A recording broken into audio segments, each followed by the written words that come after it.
Today, we're going to talk about managing in all directions. And this is a bit about managing up, managing diagonally. I'm going to define what some of these things are, but I think this is a really useful set of information.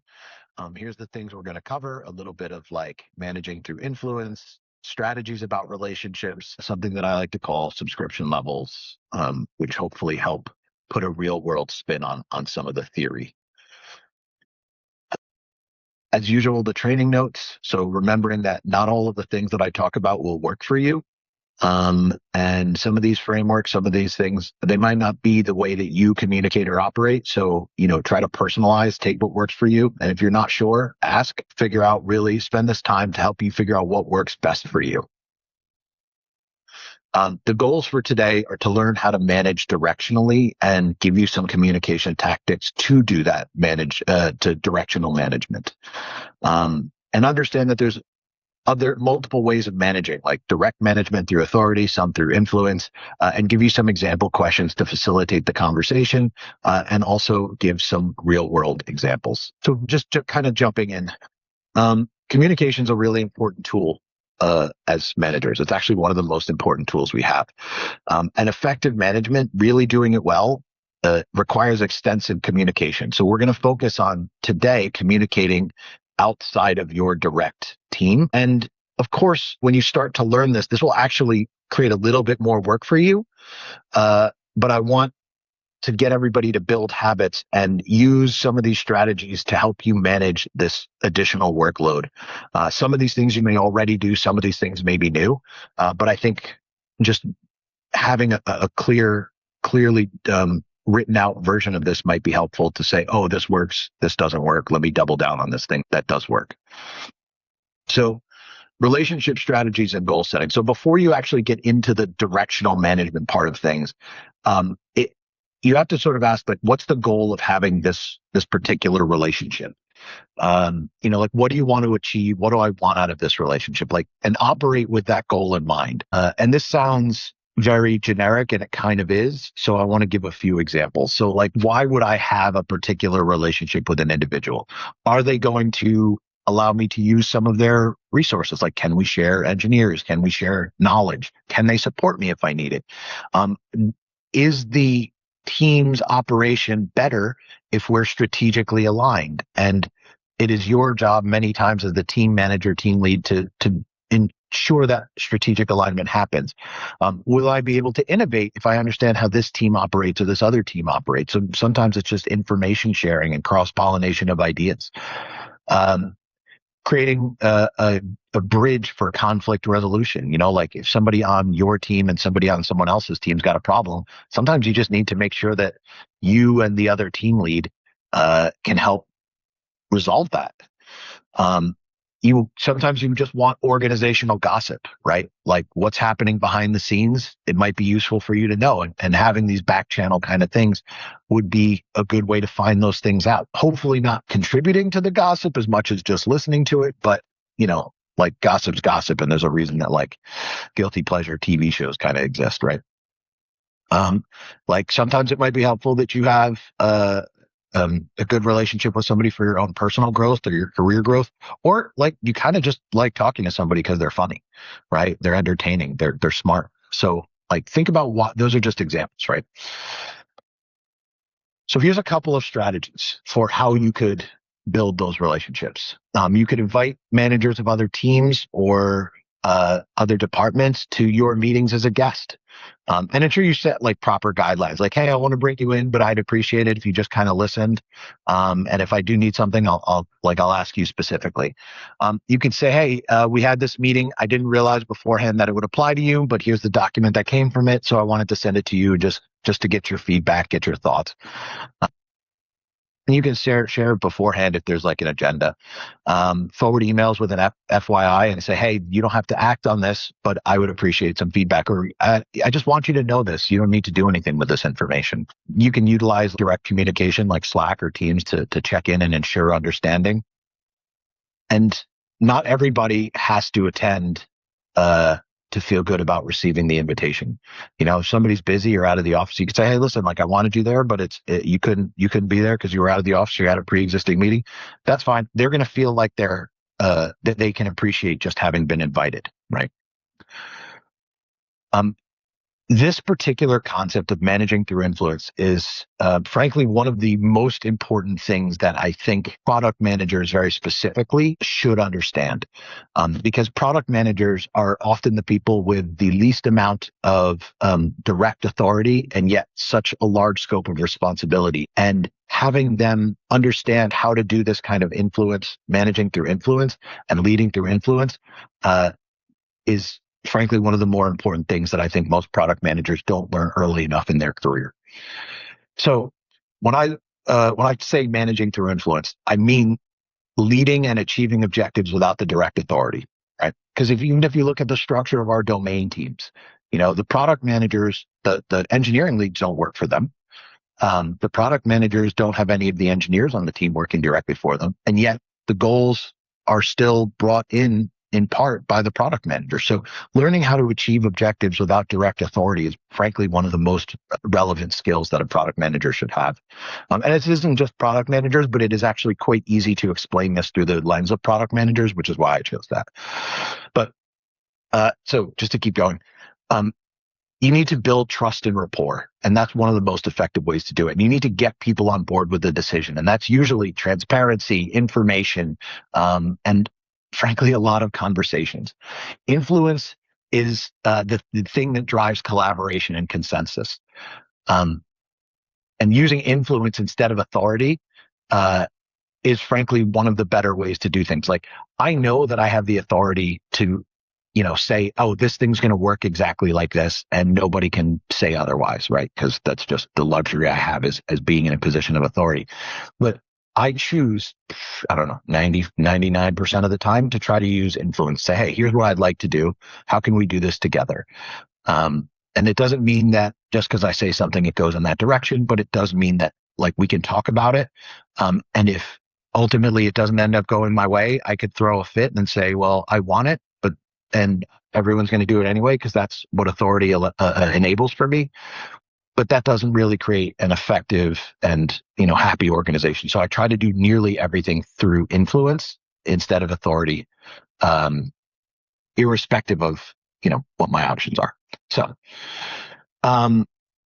strategies for managing through influence, working to build trust through consistent and reliable actions, right? Like, that's a lot of conversation. That's figuring out what the goals are of other people, how they relate to my goals, how we can get the motivations aligned, and then having conversations, giving my input, listening to other people's input, getting support for my idea and offering support for other people's ideas just as an exchange. And those are the kinds of things that contribute to creating not only successful environments, but also giving someone the ability to manage through influence. Practicing that kind of communication on what are your needs, what are my needs, what are the outcomes we're going after, that is a really strong way to drive the influence-based approach. And you can use your networks to gain support for that, right? If you need help gathering information, the more time you spend building up those networks, communicating with your peers, communicating with the people that you need to get on board or understand their concerns or needs in order to get them on board, finding that balance, that's how you create that influence. And there's a lot of more advanced techniques once you get deeper into it, using storytelling to create a vision, finding win-win solutions. Again, you figure out the needs. You say, how does this work for both of us? Role modeling for desired behavior, showing empathy, it's just, hey, I understand that this is difficult and let's figure out how to work through this together. Using data or evidence to be insight driven or data driven in your discussions, and building the right kind of relationships with these tactics in mind. So creating win-win situations for people, getting buy-in from people before you just kind of push ahead and do things. So all of these could, I could do much longer talks on them, but I really just wanted to outline what they were for people who haven't seen them or thought about them yet. So let's start with the actual managing, directional managing, managing up. So for anybody who's on the TLT, the technology leadership team, this is how they would manage me. This is how I would manage the CEO. you kind of have to figure out how to influence, inform, uh, give information, and just keep these people in the loop in the organizational hierarchy. So the people directly above you. So figure out what their goals are, what their challenges are, know what lens that you need to present the information. For some people, it's, on the business side, it might be more revenue or cost. There's lots of different lenses. So figuring out what those things are and presenting the information through that lens, keeping the people informed with concise, regular updates to start. And the reason I say initially concise is because in my experience, it takes about 90 days, 60 to 90 days when there's a new manager employee kind of relationship to figure out what the right amount of information is, the detail, the way that the people interact. All of these things take time. So start with, like smaller, denser information, and then figure out how to present this information in a way that's useful. And then as the manager yourself, you should be giving feedback. Hey, this was really good. I'd like to see more updates that are like this. This other update, I could use a little bit more information on this. This is the kind of thing that's important to me. And you focus more than on just problems. So you focus on things that went well. You focus on the context. Here's the problem, but here's also why this is a problem. Or, hey, I don't know why this is a problem, but this is a problem. And I just wanted to give you the information. And this is how it's affecting my team. Or this is what my team has done. We've solved this thing and I wanted you to know about it. So all of these things are strategies for how you can give information to your boss to keep them informed, and keep your team top of mind when they need to be. So there's a bunch of questions as examples. And I think anybody who's sat through any of these classes or lectures in the workshops, that I like using questions because they're very practical. So you could actually just ask your manager some of these. I don't recommend sending your manager like this slide saying, can you answer these for me? I tend to find these like kind of in-stream things. Like, oh, thanks for this update. How often would you like to get information like this? Right? Question 2. Would you prefer if I sent this over email, or do you want me to send this over Teams or Slack?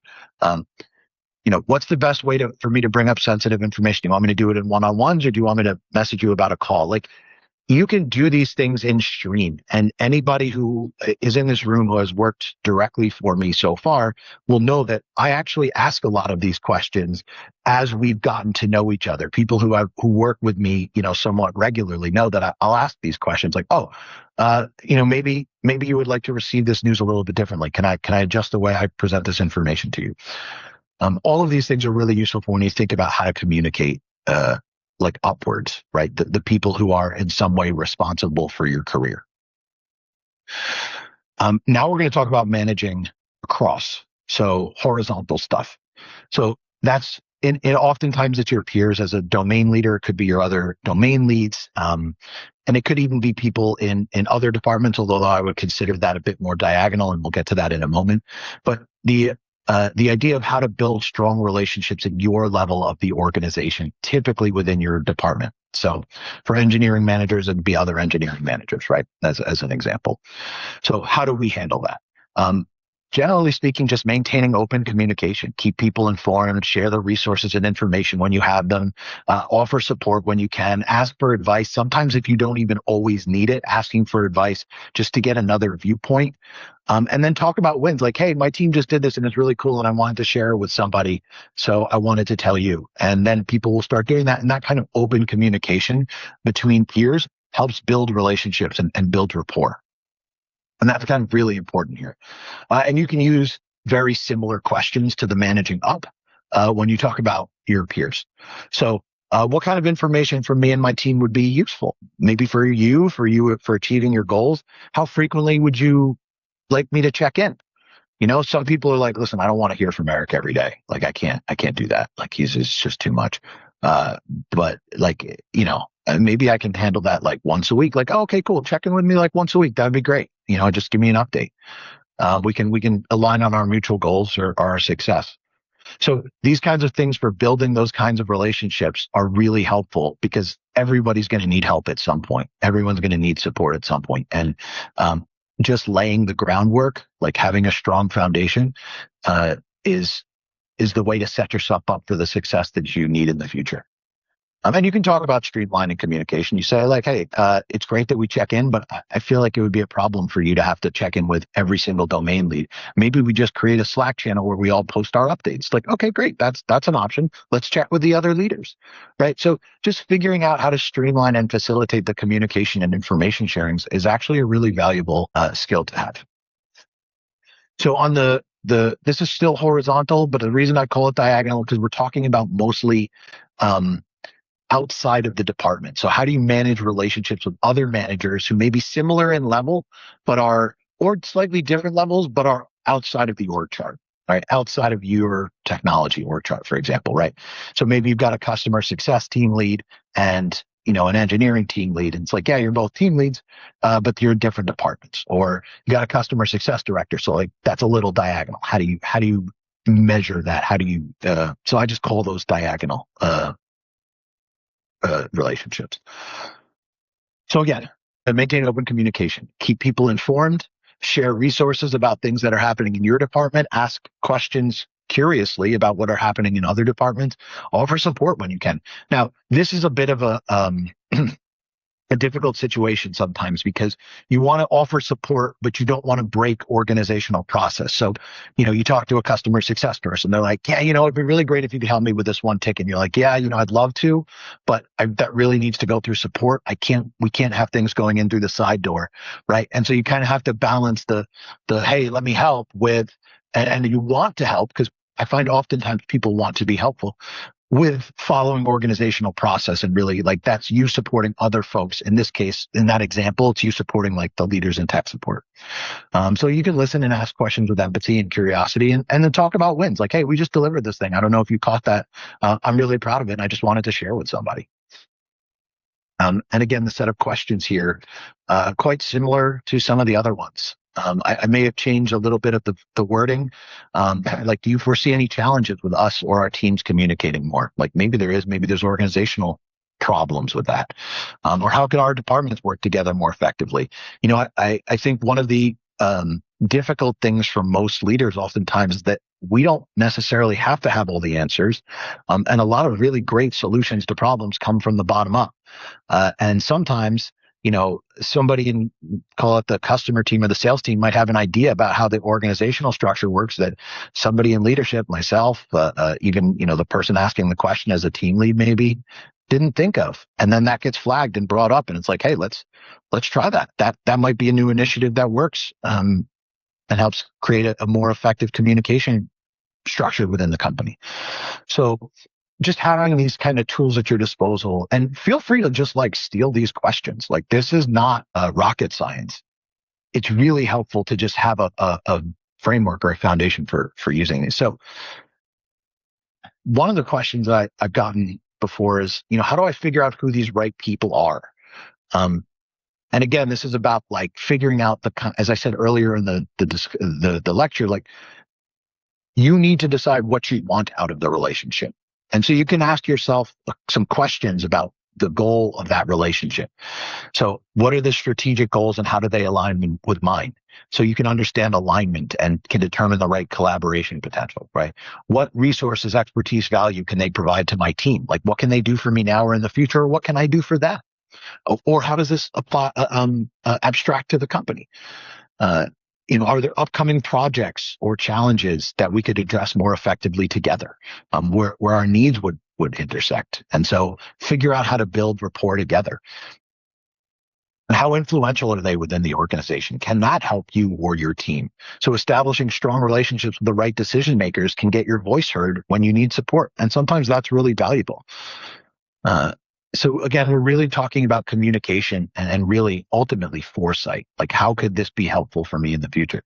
I know this sounds a bit transactional at times, but sometimes these relationships are or can be. And at the end of the day, this is business, right? So if you're taking and applying some of these concepts to your personal life, maybe it's a little bit less transactional, but conceptually, it's still the same, right? You're friends with people because of the support you may get now or in the future. So that could also be viewed as transactional, even though it's with the best intentions. So keep this sort of why we're doing these kinds of things in mind. But I know it's not always easy. there could be communication barriers. And if you're worried that, reaching out directly to somebody is going to not yield the best results, then don't cold call. Ask somebody who's friends with you and friends with them, or good, it's good professional courtesy. Say, hey, can you facilitate an introduction? I want to mend this relationship. It's okay to ask for help. I do it all the time. And focus the initial conversation on offering value, not on the frustrations of the past, not on I told you so. And if you do persist, do it respectfully. Overcoming these kinds of challenges in communication is incredibly valuable for everybody involved, but it can be emotionally difficult and organizationally difficult. So keep that in mind. And if possible, own up to the previous issues. Like, hey, I know that I was a contributor in this relationship going sour. Here's what I did wrong, and here's how I want to be better in the future. And that doesn't mean that you need the other person to respond immediately and like, hey, I did it too, or I did this other thing. So you can just kind of leave that one-sided and hope that they come back to the table. And don't be afraid of difficult conversations. We in previous lectures and workshops, we've done a handful of things on difficult conversations, mostly around employee manager, but difficult conversations happen at all levels, right? And within our personal lives, we should know how to deal with these as well. And really asking yourself, like, what's an acceptable outcome for this engagement? Is it just talking? Is it just breaking the ice? Is it, chipping away at the problem, like just getting a little bit each time and iteratively building the relationship? So, like, what is the goal of this? Another way of creating and building relationships is like the informal communication pathways. Some of these can be positive, some of them can be negative, and some of the distinction here between positive and negative is often just gossip or truth/data. But think about it like this. Like, I like to use this back channel to get something done where no process exists. And a negative version of this would be to try to get something faster than going through the normal process. Both of those are, ways of using back channel communication. Some contribute positively, some contribute negatively. Again, just knowing how to use back channel communication helps. Let me phrase that differently. If you want to use back channel communication, it's best to understand the organizational dynamics, both good and bad. So how will this impact the organization if I do this? Is there a policy here or process? Should there be one? And if not, let me get the thing done and then swing back around and we get a process in place or something along those lines. A good example of how to start these conversations is what I just refer to as a call out, or like reaching out first. So a specific reason to reach out for an individual, like project updates, like, I hear you're working on this. Like, how's it going? Like, what have you learned? Can I be a sounding board for you? And then from there, see how they're doing, or if there's something they need, like, or just share an appropriate meme. Like, the number of times that like random people send me, like, who are also bald white men, send me the Spider-Man meme. I'm like, cool. All right. We've got a relationship here. Like, this is funny. So like, even just that kind of level of communication is valuable. And by the way, I don't think I've said this like outright, but communicating with GIFs is absolutely a reasonable approach to do in the professional context. Maybe not in very serious situations, but I've had tons of conversations in relationship building that happened strictly through sharing of GIFs and memes and stuff like that. So anybody who says there's no place for that in the professional world, really hasn't thought about the variety of ways in which one can build a relationship. Anyway, so you want a direct example of this, like, hey, any update on the new pricing plan? And then, you have a conversation. You're like, hey, thanks for the update. How's everything else going? Like, what else is going on in your world? And like, these kinds of things are those call outs, those like one-off reach outs are pretty valuable for again, relationship building. I also find that building a habit around this is good. So like checking yourself, like, Eric was just on vacation. Let me ask how his vacation went. Or, Eric was just out for a couple of days. Ask how he is. How's he feeling? Like, how's the family doing? Oh, how did that product launch go for you? And every time you hear that about somebody, like, oh, this other person's on vacation, let me just make a note to myself that when they come back, I want to check in with them how their vacation was, or how, how they felt being away. And I'm going to talk in a couple of slides about like very specific ways that I apply this, because I am very aware that everything that I've talked about in today's lecture feels very like woo woo, like, okay, yeah, I can ask questions. Yeah, I can. How do I handle all this? And we're going to talk about that. But I just want to wrap up a couple more ideas. So first, the importance of communication and alignment. Like continuous effective communication is, in my opinion, one of the core predictors of success for managers. I'm sure everyone's heard me say this an insane amount of times, but strategy isn't strategy unless repeated. And so you need to talk often. You need to communicate and convey these ideas on a regular basis, and get feedback on them to make sure that people understand them, and that the thing that you said and the thing that you hoped they heard is in fact what they've heard, right? That's why the definition of communication is two parts, right? It's not just the person saying the thing, it's also the receiver understanding it in that way. And it's why, when people are learning a language, often people say, just get your point across. It doesn't have to be beautiful if the other person understands it, right? And you want it to be, but that's why you have to kind of repeat and just keep doing it and speak often.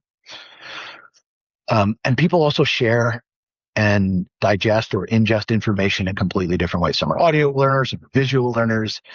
Some people like emails, some people like messages, some people like meetings, some people like videos, some people like being in person. All of these are completely valid. So you need to figure out who your audience is and do your best to meet them where they are when you're trying to share or exchange information. And then when necessary, you provide clear annotations or requests for feedback if you need that like validation to know that you've been understood. And these are all like very important for communication.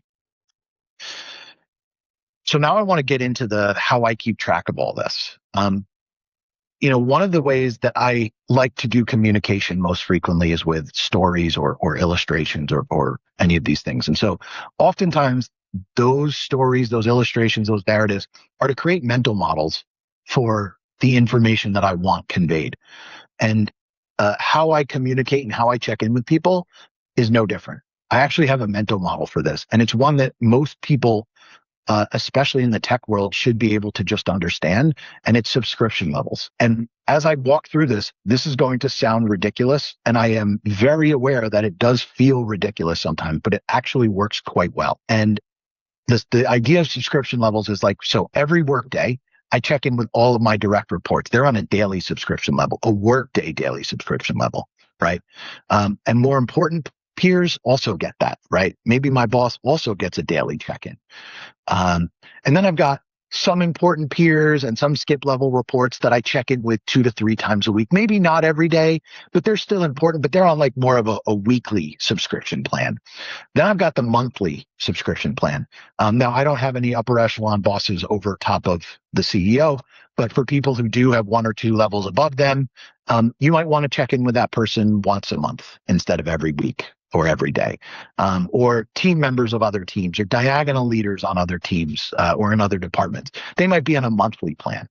And then you've got some custom plans, right? People who have a little bit different requirement. You might check in with them every single day while you're working on a project, and then just maybe once every couple of weeks after that project is over, because you just want to see how they're doing. And so you have these custom relationships, or you just have big events like, oh, I see this person, like we don't really talk, but when the Christmas party happens, we're like really good buddies, right? Like we spend the whole time drinking or whatever, it's these kinds of ways of thinking about relationships also help with relationship maintenance. And if you're wondering if this actually translates to my personal life, unfortunately, it actually kind of does. I have friends that I talk to weekly. I have friends that I talk to monthly. And I keep track of all of this in actually a very consistent way. I use Todoist, and it is, for me, like some people live and die by the calendar. I do that as well. But Todoist is actually a thing that I like live and die by. I have my check-ins for like the daily ones. I check in with everybody on the TLT every single day. And I make sure I do that and I check it off every single day. Some days I forget. Some days I just didn't have a chance and that person's already left for the day. Okay. Not the end of the world. I also have the diagonal check-ins. When am I checking in with Rick or Reshmi or Steve? Sometimes that's, multiple times a day. Sometimes it's once a day and I'll just check it off. Okay. I've done that. I've seen how that person is doing for the day. And some of them are more relevant on project based. And sometimes I just have like call out stuff like, oh, I know this person was out sick. Let me just make sure I check in with them, even though they're not in my direct line. And so I made this slide a couple weeks ago. So some of the call outs that I screenshotted are a little bit older, but yeah, sometimes I'll just be like, okay, I need to remind myself, check in with Michael on Shopware. Oh, I need to get an update from Norman on Rip Acquire and Abandoned Basket versions because we had talked about that, right? So all of these things that I do is just me kind of noting myself. And sometimes when I do the call out, I'll also check off the check-in. And I'm not going to show it, but I actually do have a very similar thing with my friends. And I have the way Todoist breaks it out is like you can have sections, right? So in my map project, these are all sections. And I have a project called Friends. I have friends that I check in weekly. I have a birthdays section, right? Like all of these things are just because my brain works in a way where I can offload all of this effort to a tool to enable me to have more headspace to do other things. And if anybody has any questions on this, by the way, the first time I've ever showed this to a group, like a whole bunch of people made fun of me, and it's fine. I have very thick skin, so you can totally feel free to laugh at me. And if you really want help with setting something like this up, absolutely feel free to message me. I'm happy to talk you through how I do it, how I think about it, how I check on it, and all this other stuff. So, to wrap this up, all of these communication things are incredibly important. So have goals for why you manage in a particular direction, whether that's up, horizontally, diagonally, managing down, right? The reason we didn't talk about managing down today is because that's what a lot of these other things were about: feedback, culture, relationships, hard conversation, check-ins, meetings. Those are all heavily focused on managing down. And management, and there's a reason that they do things called like 360 assessments, right? So you can see how people feel about your management in all directions: up, down, side, diagonals, all of this stuff. So you need to have strategies and tactics and techniques for managing in all directions. So, and sometimes that management is not through authority, but it's through influence. And you still need to know how to get things done, even if you don't have direct authority. And use the right tactics and the right frequencies when you do communicate with other people, and also have strategies for different interactions. And you will need a lot of them. And you're going to figure out which tactics will work best and how to apply those in your real life management situations or your personal situations, however you want to do it. So that's it for today. Thank you, everybody, for your time and for your attention. I hope this was helpful. And please feel free to ask any questions offline or directly if you have them. So have a good rest of your day. Have a good weekend. Thank you.